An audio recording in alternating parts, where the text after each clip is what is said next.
जय जिनेन्द्र।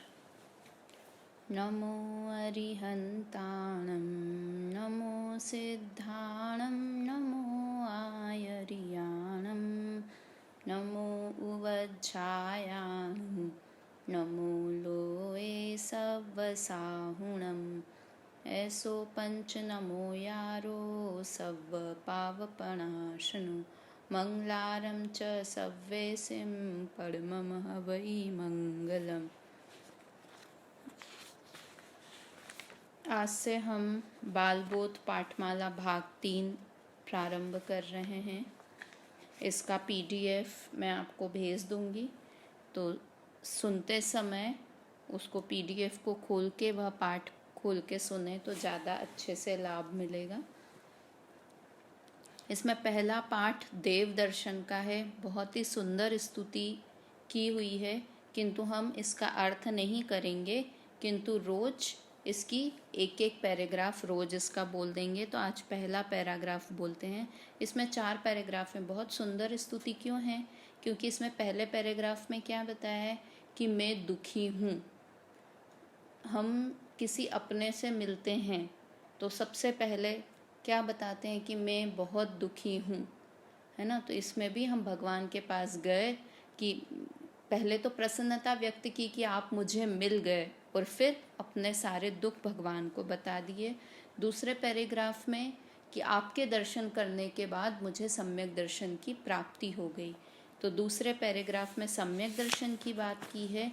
तीसरे पैराग्राफ में मुनि व्रत धारण कर लूं ऐसी भावना भाई है। और चौथे पैराग्राफ में मैं वह कब धन्य अवसर आए जब मैं भगवान बन जाऊं। इस तरह हम मतलब शुरू से हमारी कथा शुरू से प्रारंभ करके और जब हमको अंत में कहाँ पर पहुँचना है कि भगवान बनने पर अपनी साधना कहाँ जाके ख़त्म होगी कि जब हम भगवान बन जाएंगे। तो अंत में भगवान बनने की भावना इस स्तुति में की गई है। तो हम रोज एक एक पैराग्राफ इसका पढ़ेंगे और उसके बाद हम आज का प्रकरण हमारा पंच परमेष्ठी प्रारंभ करेंगे। अति पुण्य उदय मम आया, प्रभु तुम्हारा दर्शन पाया। अब तक तुमको बिन जाने, दुख पाए निज गुण हाने।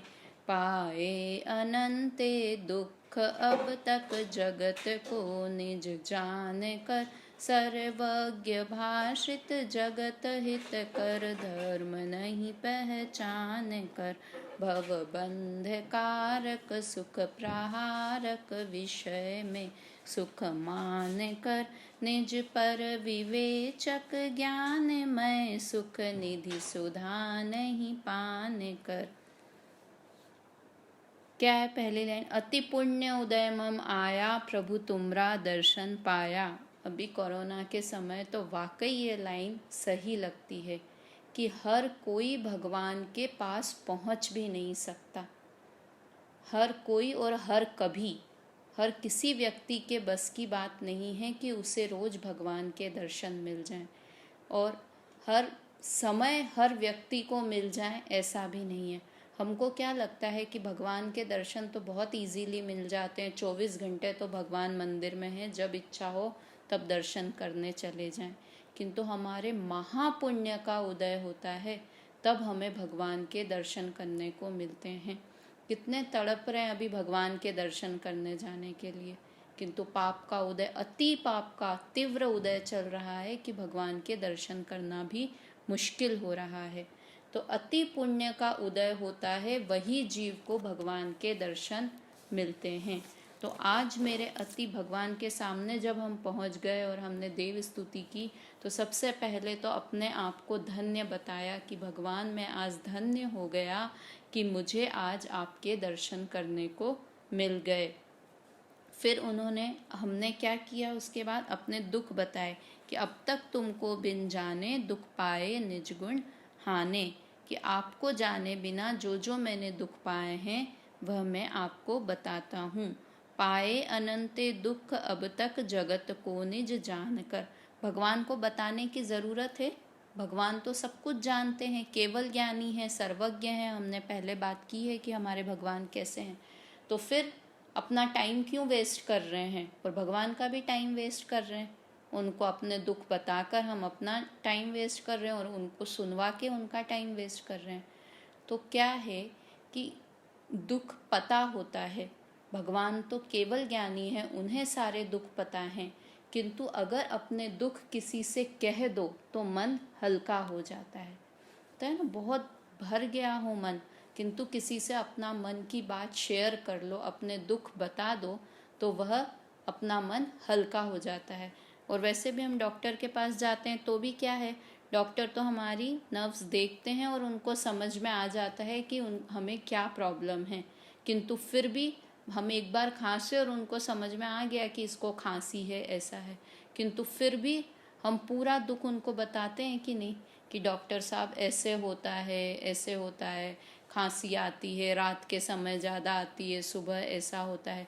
तो बोल के उनको तो ज्ञान में सब आ गया है, किंतु फिर भी हम बोल के हम हल्के हो जाते हैं कि अपना दुख हम उनको बता दिया है ना। तो ऐसे बताया कि अपने में दुख आपको बता रहा हूँ। तो पहला तो मैं दुख क्यों है कि जगत को निज जानकर मैंने इस जगत को अपना माना, और इस कारण मैं दुखी हूँ। मैंने जगत को कहा कि ये पुत्र मेरा है, ये परिवार मेरा है, ये कार मेरी है, ये मोबाइल मेरा है, ये सब माना, किंतु ये सब मुझे छोड़कर या तो चले गए, या खराब हो गए, या मैं इन्हें छोड़कर चला गया। तो इसके कारण मैं बहुत दुखी हो रहा हूँ। पहली बात, क्यों दुखी हो रहा हूँ कि मैं जिसको अपना कहता हूँ, वो है ना, जग में जिसको निज कहता में, वह छोड़ मुझे चल देता है। मैं आकुल व्याकुल हो लेता, व्याकुल का फल व्याकुलता है। तो मैंने जगत को अपना जाना, इसलिए मैं दुखी हूँ। जानने से दुखी नहीं हूँ, किस लिए दुखी हूँ, अपना जाना, निज जानकर, अपना जानकर मैं दुखी हो रहा हूँ। जान तो भगवान भी रहे हैं, किंतु हम वस्तु को देखकर उसे अपना मानते हैं, इसलिए हम दुखी हो रहे हैं। सर्वज्ञ भाषित जगत हितकर, धर्म नहीं पहचान कर। और क्यों दुखी हैं कि जो सर्वज्ञ भगवान के द्वारा कहा गया है, या आपके द्वारा जो जगत का हित करने वाला धर्म है, उस धर्म को मैं नहीं पहचानता, इसलिए मैं दुखी हूँ। भव बंध कारक सुख प्रहारक, विषय में सुख मानकर।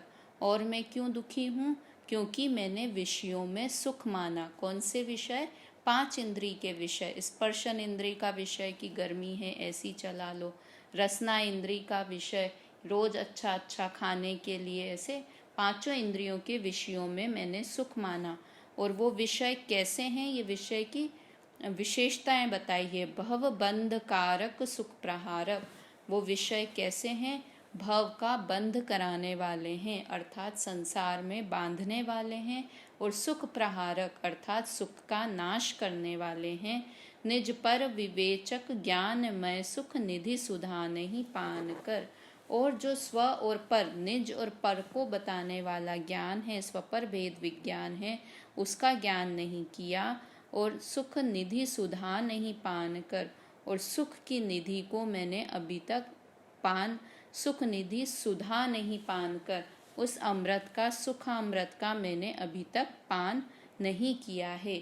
मतलब मैंने भेद विज्ञान का स्वाद अभी तक चखा नहीं है, इसलिए मैं दुखी हूँ। इस तरह अपना दुख भगवान के सामने बताया। और विशेष है तो आप इसका अर्थ इसमें से पढ़ लीजिए। वैसे शब्द भी सरल हैं, आप स्तुति ही ध्यान से बोलेंगे तो समझ में आएंगे। और अब हम कल दूसरा पैराग्राफ इसका पढ़ेंगे। और आज हम क्या शुरू करेंगे, पंच परमेष्टि वाला पाठ। बहुत ही इम्पॉर्टेंट पाठ है ये भी, कि हम जिन्हें पूजते हैं, जिनकी पूजा करते हैं, प्रतिदिन जिन्हें स्मरण करते हैं, किसमें स्मरण करते हैं, नमोकार मंत्र बोलकर, जिनका प्रति समय प्रतिदिन जिनका स्मरण करते हैं, उनका स्वरूप हमें ख्याल होना ही चाहिए। जब हमने नमोकार मंत्र वाला पाठ पढ़ा था तो हमने बात की थी कि हम आगे पंच परमेष्टि के, तब तो हमने ऐसा पढ़ लिया था, नमोकार मंत्र का अर्थ पढ़ लिया था कि लोक में सब अरहंतों को नमस्कार हो। तो वे सब अरहंत कैसे हैं, जब हम आंख बंद करके नमोकार मंत्र बोलें तो हमारी आंख में कैसे अरहंत भगवान की पिक्चर हमारी आंखों के सामने आनी चाहिए, वो आज हम इस पंच परमेष्ठी वाले पाठ में पढ़ेंगे। तो पहले तो परमेष्ठी 5 होते हैं। कौन कौन से? अरहंत परमेष्ठी, सिद्ध परमेष्ठी, आचार्य परमेष्ठी, उपाध्याय परमेष्ठी और साधु परमेष्ठी। इनमें से 2 भगवान रूप में हैं, अरहंत और सिद्ध परमेष्ठी वे भगवान हैं, आचार्य उपाध्याय और साधु ये गुरु हैं। ठीक है, 2 भगवान हैं और 3 गुरु हैं। तो पंच तो क्यों कहते हैं पंच परमेष्ठी? पंच क्योंकि ये 5 हैं इसलिए इन्हें पंच कहते हैं। अब परमेष्ठी, परमेष्ठी शब्द का क्या होता है? परम इष्टि, जो परम पद में स्थित होते हैं। इष्टि मतलब तिष्ठते हैं। परम, परम का अर्थ क्या होता है? सर्वोत्कृष्ट, जो सर्वोत्कृष्ट पद पर विराजमान है, सबसे हाईएस्ट पद। यानी उस दिन भी बात की थी, आज हम पद को स्पेशली समझेंगे। पद किसको कहते हैं? पोजीशन को। और परम, परम का अर्थ ही होता है परम गुरु हो, जय जय नाथ परम गुरु हो। पूजा की लाइन में आता है ना, परम गुरु हो, अर्थात मतलब परम, आप सर्वोत्कृष्ट गुरु हो। भगवान को, अरहंत भगवान को परम गुरु बोलते हैं क्योंकि आप सर्वोत्कृष्ट महापंडित बोलते हैं। पंडित, महापंडित अरहंत भगवान को। तो आप परम गुरु हो। परम यानी सर्वोत्कृष्ट, परम स्थिति, परम पद पर जो स्थिते हैं, प्रतिष्ठित हैं। तो जो सर्वोत्कृष्ट पद पर विराजित हैं वे पंच परमेष्ठी हैं। अब पद मतलब क्या? पोजीशन। हम जैन धर्म में व्यक्ति को नमस्कार नहीं किया है, व्यक्ति के गुणों को नमस्कार किया है। तो हम कैसे अरहंतों को नमस्कार करते हैं कि जो अरहंत की पोजीशन पर स्थित हैं, उन सब जीवों को हम नमस्कार करते हैं, वे सब अरहंत हैं। जैसे हम अध्यक्ष किसी को बनाते हैं तो सभा में से हर किसी को उठा के अध्यक्ष बना देते हैं। हर कोई व्यक्ति पीएम बन जाता है देश का, हर कोई व्यक्ति प्रधानमंत्री, हर कोई व्यक्ति राजा बन जाता है। राजा एक पद है, राजा व्यक्ति का नाम नहीं है, राजा एक पद का नाम है। प्राइम मिनिस्टर एक पद का नाम है, अरहंत एक पद का नाम है, अध्यक्ष एक पद का नाम है। तो हम उस पद पर कब बिठाते हैं कि जब अरहंत, जैसे हम कहीं पे सभा चालू की तो अध्यक्ष के पद पर किसको बिठाएंगे कि या तो वो सब लोगों में सबसे ज़्यादा एज वाले हों, तो मतलब सब में सर्वोत्कृष्ट एज वाले हों, या बहुत सर्वोत्कृष्ट ज्ञानी हों, सब में ज़्यादा ज्ञानी हों तो उन्हें अध्यक्ष बनाएंगे। और आजकल एक नया तरीका भी है, मंदिर का, धर्म का भी अध्यक्ष बनाना हो तो किसको बना देते हैं कि जो सबसे ज़्यादा धनवान हो उन्हें अध्यक्ष बनाते हैं। मतलब किसको बनाना उसकी बात नहीं चल रही है यहाँ कि किसको करते हैं कि जिसमें सबसे ज़्यादा वो क्वालिटी हो, तो उसको हम उस पद पर, उस पोजीशन पर बिठाते हैं। ठीक है, तो अरहंत की पोजीशन पर जो व्यक्ति हो, तो ऐसे ही अरहंत की पोजीशन मतलब अरहंत की पोजीशन के लिए, अरहंत वाले पद पर आपको जाने के लिए क्या क्या क्वालिफिकेशंस चाहिए, प्राइम मिनिस्टर बनने के लिए आपको क्या क्या क्वालिफिकेशंस चाहिए, ये फिक्स है ना कि उसमें नेता वाले गुण होना चाहिए। क्यों हैं मोदी आज प्रधानमंत्री? मोदी जी क्यों हैं? क्योंकि उनमें नेता वाले गुण हैं, सबको साथ में लेके चलने की ताकत है, इसलिए सब लोगों ने उन्हें चुना है ना, मोदी जी को। तो ऐसे ही अरहंत की पोजीशन पर कौन व्यक्ति जाता है कि जो अरहंत के लिए जो क्वालिटीज़ चाहिए वो जिसके पास हो वो अरहंत की पोजीशन पर है। तो आज हम 5 ही पोजीशन पर जो व्यक्ति जाता है तो अरहंत की पोजीशन के लिए क्या क्या क्वालिटीज़ होनी चाहिए उस व्यक्ति में कि जिसे हम अरहंत कहेंगे। ठीक है, तो परमेष्ठी किसे कहते हैं? जो परम पद में स्थित हों उन्हें परमेष्ठी कहते हैं, या परम इष्ट, जो हमारे लिए परम इष्ट हों। परम का अर्थ तो वही है, परम यानी सर्वोत्कृष्ट, इष्ट मतलब हमारे लिए सबसे ज़्यादा इष्ट बोलते हैं ना, पसंद, हमारे लिए सबसे ज़्यादा यूज़फुल, हमारे लिए कल्याणकारी, हमारे लिए प्रयोजनवान जो होता है उसे इष्ट बोलते हैं। इष्ट यानी जो हमारे लिए लाभदायक हो। तो हमारे लिए ये 5 परमेष्ठी लाभदायक हैं, या ये पांचों ही परमेष्ठी परम पद पर सर्वोत्कृष्ट पोजीशन पर स्थित हैं। इनसे ऊपर और कोई पोजीशन है ही नहीं। ठीक है, तो आज पहला परमेष्ठी हम पढ़ते हैं कि, और 5 होने के कारण इन्हें पंच परमेष्ठी कहते हैं। परमेष्ठी शब्द आते ही ध्यान में आना चाहिए कि हम ऐसे व्यक्ति की बात कर रहे हैं जो इस पूरी दुनिया में सर्वोत्कृष्ट हैं, सर्वोत्कृष्ट पद पर आसीन हैं। पहले परमेष्ठी हैं अरहंत परमेष्ठी। देखो इनका फोटो भी यहाँ, पिक्चर भी दे रखा है, तो देखकर एकदम मुद्रा, परम शांत मुद्रा दिखाई दे रही है। तो पढ़ते हैं इसकी परिभाषा। जो गृहस्थपना त्याग कर, मुनि धर्म अंगीकार कर, निज स्वभाव साधन द्वारा 4 घाती कर्मों का क्षय करके अनंत चतुष्टय, अनंत दर्शन, अनंत ज्ञान, अनंत सुख, अनंत वीर्य रूप विराजमान हुए हैं, वे अरहंत हैं। मतलब अरहंत की पोजीशन पर कौन स्थापित है, कौन बैठा हुआ है अरहंत के पद पर, कि जो व्यक्ति, जो जीव, व्यक्ति की जगह जो जीव गृहस्थपना त्याग कर, गृहस्थी त्याग कर नहीं, गृहस्थपना त्याग कर। पना मतलब क्या होता है कि उसके अंदर लीनता, गृहस्थी छोड़ना अलग बात है और गृहस्थपना छोड़ना अलग बात है। गृहस्थी तो हम, जो एक होता है ना कि टेम्पररी वैराग्य, तो उसके कारण व्यक्ति गृहस्थी छोड़ दे, गृहस्थी छोड़ दे मतलब अपना संसार, अपना कुटुंब छोड़ दे। किंतु गृहस्थपना कब छूटता है? जब अंदर से उसका राग छूट जाए तो गृहस्थपना छूटता है। मतलब गृहस्थी के राग का त्याग करके, ठीक है, अरहंत कौन बनते हैं कि जो गृहस्थपना त्याग के अंदर में जो कुटुंब के प्रति, संसार के प्रति, परिवार के प्रति जो राग था उसको त्याग कर, पना के कारण, गृहस्थी त्याग कर नहीं लिखा, गृहस्थपना, जो अंदर में उस गृहस्थी के प्रति राग था उसको त्याग कर, उसको छोड़कर मुनि धर्म अंगीकार कर। सेकंड पोजीशन पर, सेकंड क्या करते हैं? मुनि धर्म को धारण करते हैं। निज स्वभाव साधन द्वारा, तीसरा काम क्या किया?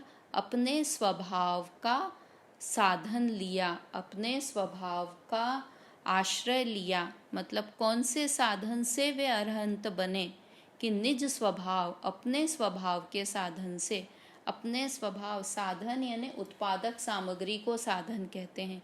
किस कारण से वे अरहंत बने? कि अब किस चीज़ का सहारा लेके वे अरहंत बने? कि अपने स्वभाव का साधन करके। फिर क्या किया उन्होंने? जैसे ही अपने स्वरूप का ध्यान किया तो 4 घाती कर्मों का क्षय करके, 4 प्रकार के घाती कर्मों को नाश कर दिया। इसके लिए अब हमें 4 घाती कर्मों के नाम देखने होंगे। तो कौन से हैं 4 घातिया कर्म? ज्ञानावर्णी, दर्शनावर्णी, मोहनी, अंतराय, ये 4 घातिया कर्म हैं। टोटल कर्म 8 होते हैं। आगे हमारे कर्म वाला भी पाठ आएगा, किंतु यहाँ हम मोटे तौर पे समझ लेते हैं। 4 घातिया कर्म होते हैं और 4 अघातिया कर्म होते हैं। टोटल कितने हो गए? 8 कर्म होते हैं। तो अरहंत भगवान 4 घाती कर्मों का नाश करते हैं। तो 4 घाती कर्म कौन से हैं? ज्ञानावर्णी, दर्शनावर्णी, मोहनी और अंतराय। तो जब 4 कर्म, कर्म यानी जो हमें, जिसके कारण हम संसार में घूम रहे हैं, ऐसे 8 प्रकार के कर्म होते हैं। और उनमें घाती कर्म, घाती कर्म किसे कहते हैं? कि जो हमारे स्वभाव का घात करता है, जो जीव के स्वभाव का घात करने में निमित्त होते हैं, उन्हें घाती कर्म कहते हैं। तो ज्ञानावर्णी कर्म, की ज्ञान पूरी तरह से प्रकट नहीं हो पा रहा, किस कर्म के निमित्त से? ज्ञानावर्णी कर्म के। तो 4 कर्म कौन से हुए? ज्ञानावर्णी, दर्शनावर्णी, मोहनी और अंतराय। तो इन चारों कर्मों का नाश जिन्होंने कर दिया है, ये हमारे बहुत बड़े शत्रु हैं। तो किसके कारण, किससे नाश किया उनका? तलवार से नाश किया। किससे नाश किया? कि निज स्वभाव साधन से, अपने स्वभाव के साधन से, अपनी स्वभाव में लीन हुए तो ये चारों कर्म नष्ट हो गए। ठीक है, अपने स्वभाव के साधन द्वारा। कोई तलवार नहीं चाहिए कर्मों को नाश करने के लिए, कोई यात्राएं नहीं चाहिए, कोई बहुत धन नहीं चाहिए, बहुत उपवास नहीं चाहिए, बहुत तप नहीं चाहिए। किसके द्वारा कर्मों का नाश किया? अपने स्वभाव के साधन द्वारा, अर्थात अपने स्वभाव पर दृष्टि की, उसके द्वारा चार घाती कर्मों का नाश करके, घाती कर्म का नाश करके अनंत चतुष्टय रूप विराजमान हुए हैं। तो चार कर्मों का नाश किया तो चार चतुष्टय प्रकट हुए। तो पहला कर्म कौन सा? ज्ञानावडनी, जो ज्ञान को रोक रहा था, जब उसका नाश किया तो क्या प्रकट हुआ? अनंत ज्ञान। ज्ञान और ज्ञान शब्द याद रहेंगे। ज्ञानावडनी के नाश से अनंत ज्ञान प्रकट किया। दर्शनावडनी कर्म के नाश से अनंत दर्शन प्रकट किया। देखो, एक बुरी चीज छोड़ रहे हैं तो एक अच्छी चीज ग्रहण हो रही है। जब तक बुरी चीज को पकड़ के रखेंगे ना तो अच्छी चीज ग्रहण भी नहीं कर पाएंगे। एक कहानी आती है कि एक बार एक कुत्ते और सुअर की दोस्ती हो गई। तो वो कुत्ता रोज सुअर से कहता कि क्या तुम यहाँ पर विस्टा में पड़े रहते हो, मेरे साथ बगीचे में चलो, गार्डन में, वहाँ पर कितने अच्छे अच्छे फूलों की खुशबू है। तो वो कहता कि नहीं नहीं, मैं तो अपने ये गंदगी में, कचरे में, विस्टा में ही मुझे मज़ा आता है। तो वो बोलता नहीं नहीं, यही बहुत अच्छा है, कुछ नहीं, फूलों की खुशबू क्या है, यही बहुत अच्छी खुशबू है। तो रोज़ कुत्ता उससे बहस करता और वो रोज़ मना कर देता। तो एक दिन कुत्ता बहुत ही ज़्यादा पीछे पड़ गया। तो उसने क्या कहा सुअर ने कि ठीक है, मैं तुम्हारे साथ चलने के लिए तैयार हूँ, मैं चलता हूँ, किंतु मुझे अच्छा नहीं लगा तो मैं थोड़ी देर में ही वापस आ जाऊँगा। तो कुत्ते ने कहा ठीक है। कुत्ते को पूरा विश्वास था कि ये इतनी अच्छी खुशबू को सूंघेगा तो ये कचरे की और गंदगी की खुशबू से बाहर आ जाएगा। तो सुअर गया और वहाँ पर उसने गार्डन में गया। कुत्ते ने कहा कैसा लग रहा है मित्र? तो कहने लगा नहीं ठीक है, जैसी वहाँ पर था वैसा का वैसा ही लग रहा है, मुझे तो कुछ डिफरेंस ही नहीं लग रहा है। तो कुत्ते को बात समझ में नहीं आई कि इसको कचरे और फूल की खुशबू में कुछ डिफरेंस दिखाई नहीं दे रहा है, क्या बात है। तो कुत्ते ने कहा अच्छे से सूंघ के देखो, बहुत अच्छा लगेगा यहाँ पर। बोले नहीं नहीं, मुझे तो वहीं के जैसा ही लग रहा है, जैसा वहाँ कचरे के ढेर में लगता था वैसा ही बगीचे में लग रहा है। तो कुत्ते को बहुत तेज गुस्सा आया। उसने एक जोर से थप्पड़ सुअर के मुंह पर मारा। तो क्या हुआ? उसकी नाक में से दो कचरे की बॉल नीचे गिरी। तो क्या करके आया था? तो सुअर क्या सोच के आया था कि मुझे पता नहीं वहाँ की कैसी खुशबू पसंद आई कि नहीं, तो वो सेफ्टी के लिए अपनी नाक में दो बॉल, कचरे की बॉल रख के लेके आया था। तो जैसे ही कुत्ते ने थप्पड़ मारा तो वो बॉल नीचे गिर गई और उसे फूलों की खुशबू आने लगी। तो उसे लगा अरे वाह, ये तो बहुत अच्छी खुशबू है, और फिर वो कभी बगीचे से बाहर ही नहीं निकला, उसे इतनी अच्छी लगी वो खुशबू। तो कब तक वो खुशबू नहीं आई थी? कि जब तक उसने कचरे की बॉल को पकड़ के रखा था। तो अच्छी चीज़ कब मिली उसे? जब बुरी चीज़ छोड़ दी। जब कचरे की बॉल गिर गई तो खुशबू, फूलों की खुशबू उसकी नाक में जाने लगी। मतलब एक बुरी चीज़ को छोड़ा तो अच्छी चीज़ ग्रहण हुई ना।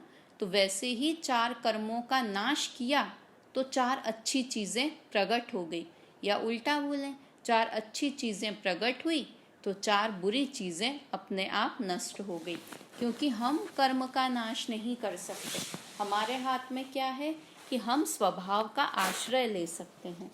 तो उन्होंने क्या किया? जो मुनि धर्म अंगीकार कर लिया था, जिस व्यक्ति ने गृहस्थपने का त्याग करके, मुनि धर्म अंगीकार करके निज स्वभाव का साधन किया था, तो उन्हें चार अच्छी चीज़ें, चार गुण प्रकट हो गए, और चार जो दोष थे, घातिया कर्म के जो चार दोष थे, उन चार दोषों को, वो चार दोष निकल गए। तो ज्ञानावरणी का दोष निकलने से कौन सा गुण प्रकट हुआ? अनंत ज्ञान। दर्शनावरणी का नाश करने से अनंत दर्शन, मोहिनी का नाश करने से अनंत सुख और अंतराय का नाश करने से अनंत वीर्य।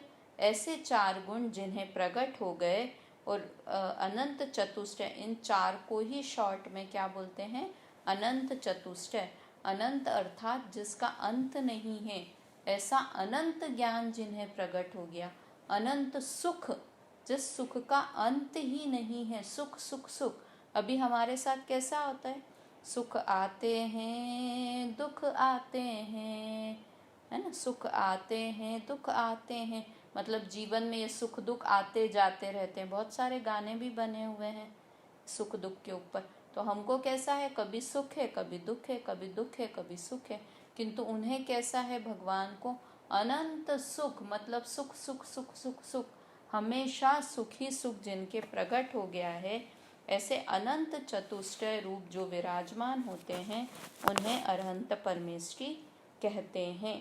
तो किससे कहते हैं? अनंत अरहंत परमेष्ठी। अरहंत की पोजीशन पर कौन विराजित होता है? कि जो जीव गृहस्थपने का त्याग करता है, पहला पॉइंट। दूसरा, मुनि धर्म को अंगीकार करता है। तीसरा पॉइंट, अपने निज स्वभाव के साधन द्वारा।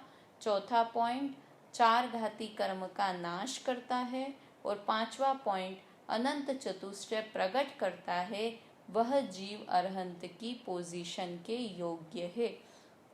अर्थात जिन जिन जीवों ने 4 घाती कर्म का नाश किया और 4 अनंत चतुष्टय प्रकट कर लिया, वे सभी अरहंत हैं। और ऐसे जितने भी इस 3 लोक में जीव हैं, उन सब जीवों को मैं नमस्कार करता हूँ, ऐसा नमोकार मंत्र में कहते हैं। ऐसा हमको नमो अरिहंताणम बोल के ऐसे अरहंत का विचार आना चाहिए। मतलब क्या? कि जो ये 4 कर्मों का नाश किया ना, ये बहुत बड़े हमारे शत्रु हैं। और इन शत्रुओं का उन्होंने नाश, मतलब वो सुख सुख सुख। हमको भी जीवन में क्या प्राप्त करना है? सुख प्राप्त करना है। और अरहंत भगवान ने वो सुख को प्राप्त कर लिया है। इसलिए मैं उन अरहंत भगवान को नमस्कार करता हूँ। ठीक है? तो इस तरह अरहंत का ये स्वरूप हुआ। अब ये तो अंदर के स्वरूप हुए। हमको बाहर से कैसे दिखते हैं अरहंत भगवान? ये जो 4 गुण उनके प्रकट हुए, अनंत दर्शन, अनंत ज्ञान, अनंत सुख और अनंत वीर्य, ये 4 चतुष्टय तो अंदर के हुए। बाहर से अरहंत भगवान कैसे दिखते हैं? तो यहाँ पर बताया है कि उनके शास्त्रों में अरहंत भगवान के 46 गुण बताए हुए हैं। ये 46 गुण तीर्थंकर अरहंतों के होते हैं। सभी अरहंतों के ये गुण नहीं होते, किंतु तीर्थंकर अरहंतों के ये गुण होते हैं। गुण अर्थात विशेषता। तो शास्त्र में 46 विशेषताएं अरहंत भगवान की बताई हैं। वो कौन कौन सी हैं वो हम पढ़ते हैं। एक एक बार उनके नाम हम पढ़ेंगे। पहले आपके पढ़े हुए हैं तो आपको ध्यान भी आ जाएंगे। अगर याद कर पाएँ तो बहुत अच्छी बात है, और नहीं याद कर पाएँ तो सुनना। तो एक बार हम उनके गुण पढ़ते हैं। तो 46 गुण पहले टोटल करते हैं 46। तो 10 गुण तो उनकी 10 विशेषताएं तो उनकी जन्म से संबंधित हैं। तो उन्हें बोलेंगे 10 जन्म के अतिशय। अतिशय यानी चमत्कार। 10 जन्म के अतिशय, 10 केवल ज्ञान के अतिशय, 14 देवकृत। कितने हो गए टोटल? 10, 20, 30। 10 जन्म के अतिशय, 10 केवल ज्ञान के अतिशय और 14 देवकृत, टोटल हो गए 34। और 8 प्रातिहार्य, ये हो गए 42 गुण। और उसमें 4 अनंत चतुष्टय जिनके नाम हमने ऊपर पढ़े, ऐसे 4 और मिक्स कर देंगे तो टोटल 46 गुण अरहंत परमात्मा के, अरहंत परमेष्ठी के होते हैं। फिर से एक बार, 10 जन्म के अतिशय, 10 केवल ज्ञान के अतिशय, 14 देवकृत, 8 प्रातिहार्य और 4 अनंत चतुष्टय, ऐसे 46 गुण अरहंत भगवान के होते हैं। अब पहले हम पढ़ते हैं 10 जन्म के अतिशय। जन्म के समय क्या अतिशय भगवान के होते हैं? भगवान का जन्म होता है। कल हमने महावीर भगवान वाले पाठ में भी पढ़ा था कि जन्म तो भगवान का नहीं होता, बालक का होता है। तो बालक रूप में जब वे जन्म लेते हैं, कोई भी जीव जो अरहंत बनने वाला है, जब वह बालक के रूप में जन्म लेता है, तीर्थंकर बालक के रूप में जन्म लेते हैं, तो 10 जन्म के अतिशय कौन से होते हैं? बहुत आश्चर्यकारी अतिशय हैं। अतिशय यानी चमत्कार, जिसको हम सोच भी नहीं सकते कि कैसे होते हैं। उनका शरीर मल रहित होता है। फिर पेशाब रहित होना, मैं नाम पढ़ रही हूँ इनके, अर्थात मल और मूत्र से रहित होते हैं। सुगंधमय उनका शरीर होता है। मधुर वचन होते हैं। सुंदर रूप होता है। सफ़ेद खून होता है। बहुत बलशाली होते हैं वो। उनके 1008 शुभ लक्षण होते हैं उनके शरीर में। तो 1008 बोलते हैं ना, भगवान के आगे 1008 भी लगाते हैं। तो 1008 शुभ लक्षण कौन से होते हैं?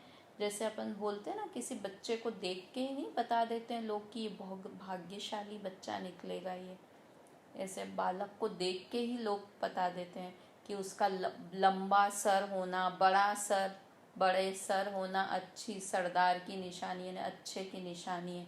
बड़े बड़े कान होना, ऐसे मुझे बहुत नॉलेज नहीं है, पर ऐसे शरीर की रचना में ऐसे 1008 उनके शुभ चिन्ह होते हैं। मतलब एक एक अंग के बारे में उनके विशेषता होती है।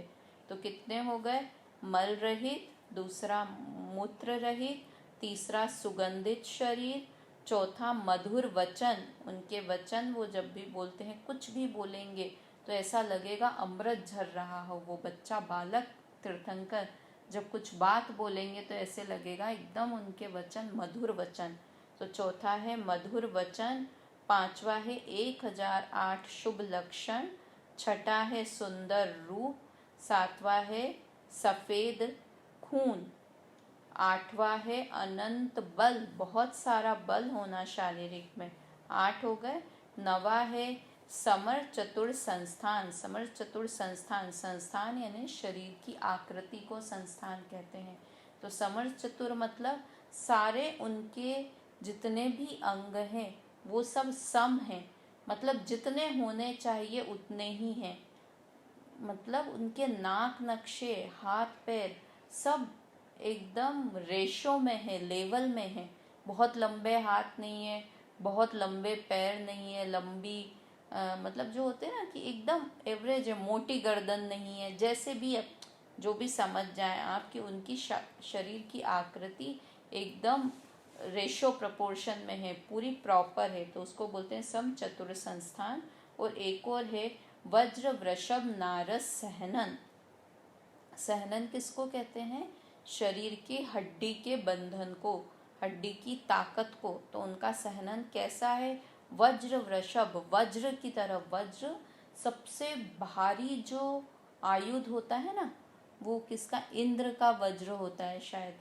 तो वो वज्र है ना सबसे भारी।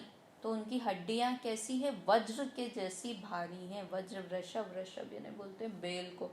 तो बैल के जैसी भारी, एक उपमा दे रखी, ऐसी उनकी हड्डियां हैं। मतलब सिर्फ बाहर से ही सुंदर नहीं है, उनकी हड्डियां आदि भी बहुत मजबूत हैं। सफ़ेद खून सुन के ही कैसा लगता है सफ़ेद खून होना, और हमको लगता है लाल खून होना, पर उनका ऐसा अतिशय है। तो ये 10 जन्म के अतिशय हैं। एक बार वापस नाम बोलती हूँ। मल रहित, मूत्र रहित, सुगंधमय शरीर, फिर मधुर वचन, 1008 शुभ लक्षण, सुंदर रूप, सफ़ेद खून, बहुत ताकत का होना, समचतुर संस्थान का होना, और वज्र वृषभ नारस सहनन। ऐसे 10 जन्म के अतिशय हैं। उसके बाद 10 केवल ज्ञान के अतिशय। केवल ज्ञान के अतिशय कौन से हैं? जब केवल ज्ञान प्रकट हो जाता है तो कौन से 10 अतिशय होते हैं? 100 योजन चारों दिशाओं में सुभिक्ष, फिर आकाश में गमन होना, दया का भाव होना, चौथा उपसर्ग नहीं होना। देखिए ये बहुत इम्पॉर्टेंट है कि श्वेतांबर लोग मानते हैं कि उनको समोशरण में भी उपसर्ग हो जाता है, जो हम पार्श्वनाथ भगवान की प्रतिमा बनाते हैं ना, तो प्रतिमा कौन से परमेष्ठी की होती है? 5 परमेष्ठियों में से अरहंत परमेष्ठी की। जिन मंदिर किसका रूप होता है? समव शरण का रूप होता है। और जिन प्रतिमा किसका रूप होती है? अरहंत भगवान का रूप होती है।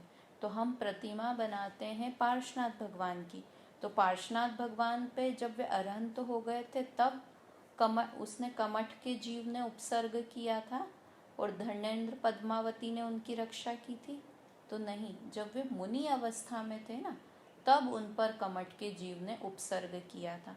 तो हम प्रतिमा तो बनाते हैं अरहंत रूप की, किंतु वो जो सांप बनाते हैं क्षेत्रपाल पद्मावती, जो सर्प ने उनकी रक्षा की थी, तो वो तो जब वे मुनि अवस्था में थे तब की थी, किंतु वो एक पुराने जमाने से वैसी चली आ रही है और हमको बहुत इजीली वो प्रतिमा समझ में आ जाए, वो भगवान कि अरे ये सांप देख के ही समझ में आ जाए, सर्प देख के ऊपर की ये आदिना ये इनकी प्रतिमा है, क्या बोलते हैं, पार्श्वनाथ भगवान की प्रतिमा है। उसी तरह से हम बाहुबली भगवान की प्रतिमा बनाते हैं। तो बाहुबली भगवान की जो हम प्रतिमा बनाते हैं वो उनके अरहंत रूप में पूजनीय बनाते हैं। तो जब वे अरहंत थे तब उनके ऊपर बेलें नहीं चढ़ी थी, तब उनके ऊपर ऐसे शरीर पे इतने सारे पेड़ वेड़ उग गए थे, तब नहीं हुआ था। कब हुआ था? जब वे मुनि रूप में थे तब उनके ऊपर हुआ था। तो हम ऐसे प्रारूप में ऐसा बना देते हैं। तो यहाँ क्लियर लिखा है उपसर्ग नहीं होना। जब वो केवल ज्ञान हो जाता है तब उन पर किसी तरह का उपसर्ग नहीं हो सकता। फिर कवलाहार नहीं, मतलब वे आहार नहीं करते हैं। चारों दिशाओं में मुख दिखाई देना, सर्व विद्याओं का ज्ञान होना।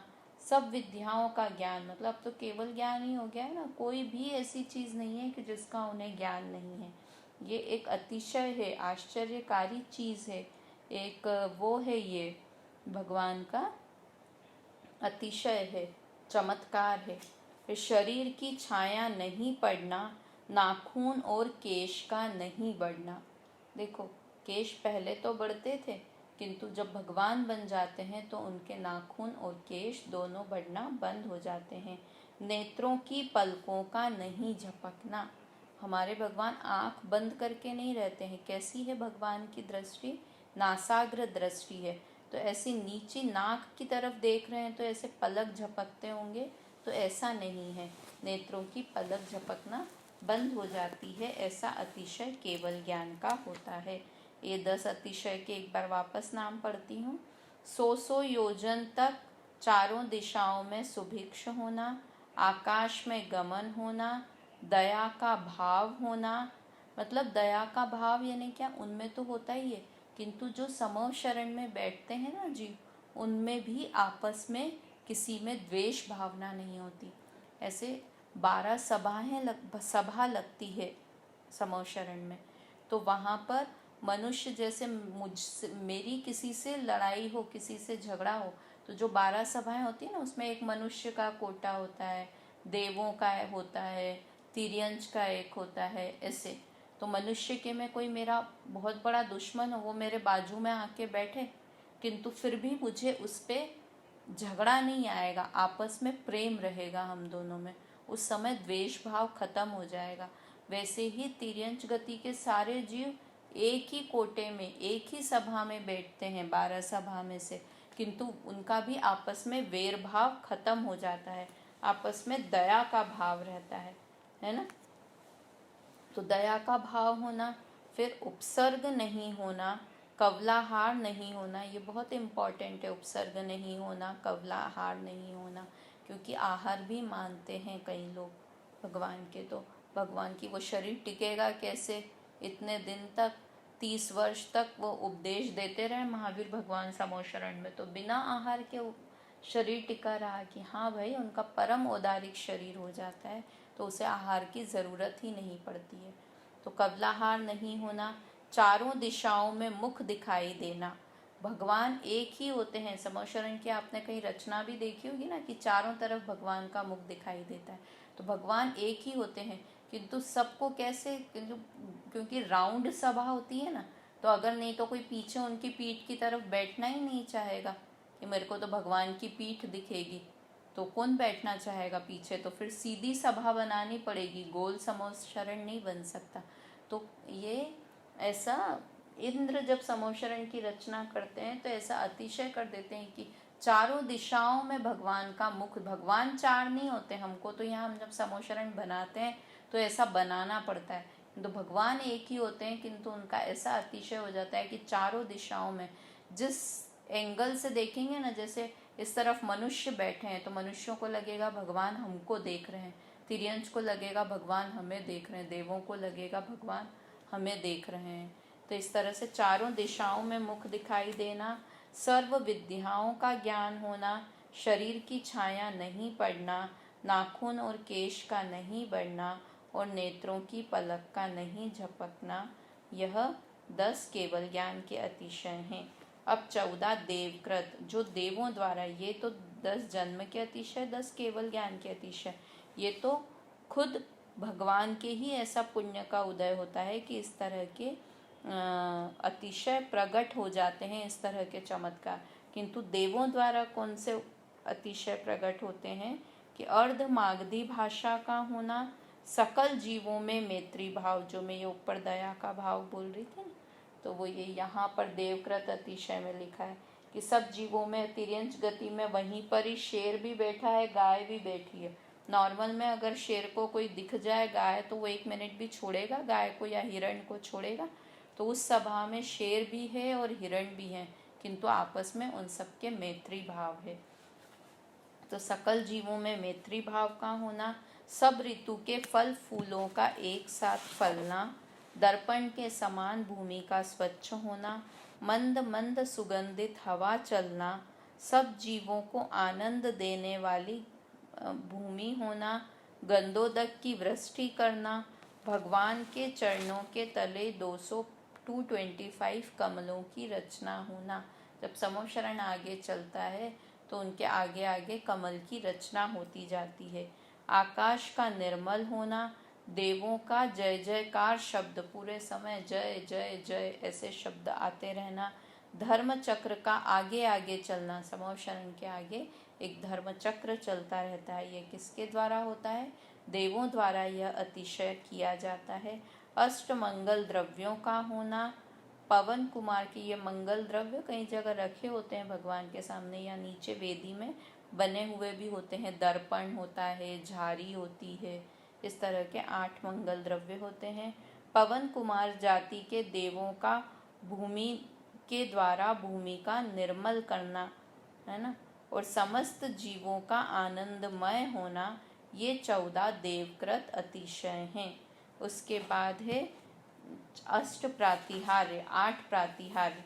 ये 8 प्रातिहार्य के नाम याद भी होना चाहिए हमको। वैसे ये सभी याद कर हो जाए तो बहुत अच्छी बात है, हमको दूसरी तो बहुत चीज़ें याद हो जाती हैं, किंतु ये भी याद रहे तो बहुत अच्छी बात है। तो ये जैसे ही ये 8 प्रातिहार्य कहाँ दिखते हैं? वेदी के अंदर ये 8 प्रातिहार्य बने होते हैं। सिंहासन जिस पर भगवान विराजमान होते हैं, पुष्प वृष्टि, ऐसे पीछे देव करके या पीछे फूल बरसाते हुए कई जगह वेदी में इस तरह से बना रहता है। पीछे अशोक वृक्ष बना होता है भगवान के। फिर भामंडल, भामंडल भगवान के सर के पीछे एक भामंडल होता है, उसमें जीव के 7 भव एक साथ दिखाई देते हैं। 7 भव कैसे दिखाई देते हैं? समोशरण में ये होता है और यहाँ पर तो हम वेदी में ऐसे बनाते हैं। 3 जो भूतकाल में 3 भव जहाँ से हम आए हैं, 3 आगे भविष्य में जहाँ जाने वाला है वो जीव, और 1 वर्तमान का, इस तरह से 7 भव भामंडल में दिखते हैं। तो सबको किसको किसके दिखते हैं? किसी को किसी के नहीं दिखते, सबको अपने अपने दिखते हैं। मैं भगवान के सामने जाऊंगी भगवान के समोशरण में तो मुझे अपने भव दिखेंगे, आप जाएंगे तो आपको अपने भव दिखेंगे। जो जाता है सबको अपने अपने भव दिखते हैं। ये एक अतिशय आश्चर्यकारी बात है। मुझे ऐसा लगता था पहले कि ये भावंडल में ऐसे भव क्यों दिखते हैं, क्यों दिखते होंगे पता है? नहीं तो हर व्यक्ति सबसे पहले भगवान के सामने जाके यही प्रश्न करेगा कि भगवान मैं मर के कहाँ जाने वाला हूँ, है ना, या मैं कौन सी गति से आया हूँ।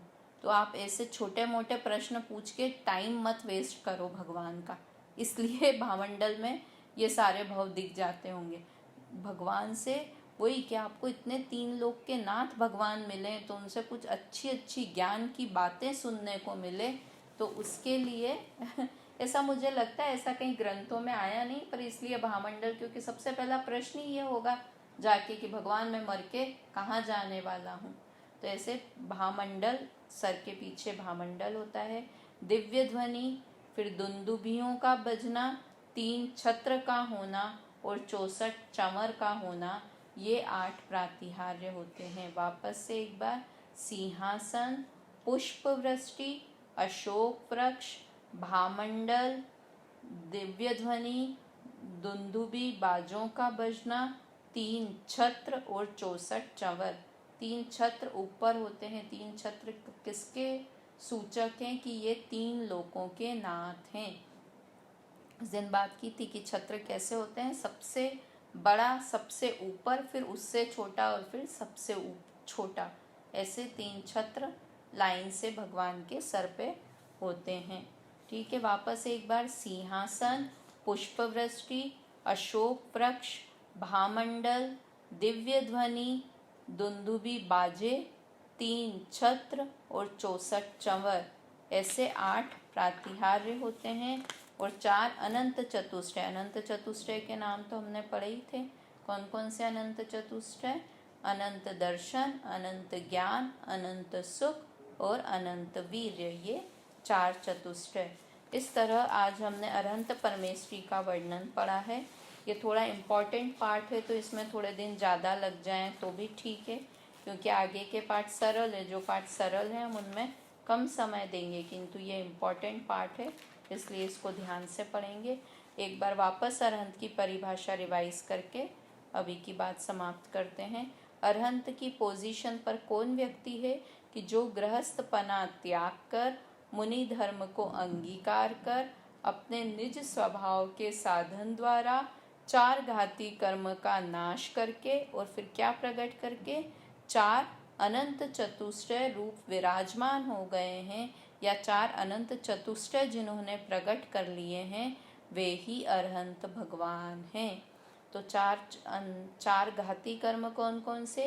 ज्ञानावडनी, दर्शनावडनी, मोहनीय और अंतराय। और 4 चतुष्टय कौन से प्रकट हुए इन्हें नाश करके? अनंत ज्ञान, अनंत दर्शन, अनंत सुख और अनंत वीर्य। इनसे जो सुशोभित हैं वे अरहंत भगवान हैं, उन्हें मैं नमस्कार करता हूँ। ये तो अंतरंग के गुण हुए। और बहिरंग में कैसे उनके हैं? 46 गुण उनके बताए हुए हैं। वे कौन कौन से हैं? 10 जन्म के अतिशय, 10 केवल ज्ञान के अतिशय, 14 देवकृत, 8 प्रातिहार्य और 4 अनंत चतुष्टय। ऐसे जो बाहर से इन अतिशयों से, इन विशेषणों से जो युक्त हैं, वे अरहंत भगवान हैं। ठीक है। और परमेष्ठी किसे कहते हैं? जो परम पद पर, उत्कृष्ट पोजीशन पर जो विराजित हैं, उन्हें परमेष्ठी कहते हैं। 5 होने के कारण उन्हें पंच परमेष्ठी कहते हैं। ठीक है, मैं आज भाग 3 की PDF भेज रही हूँ, आप उसमें से ये पाठ निकाल लें और साथ में ये सुनते हुए इस पाठ की ये परिभाषा निकाल के उसे सुनें। जय जिनेंद्र।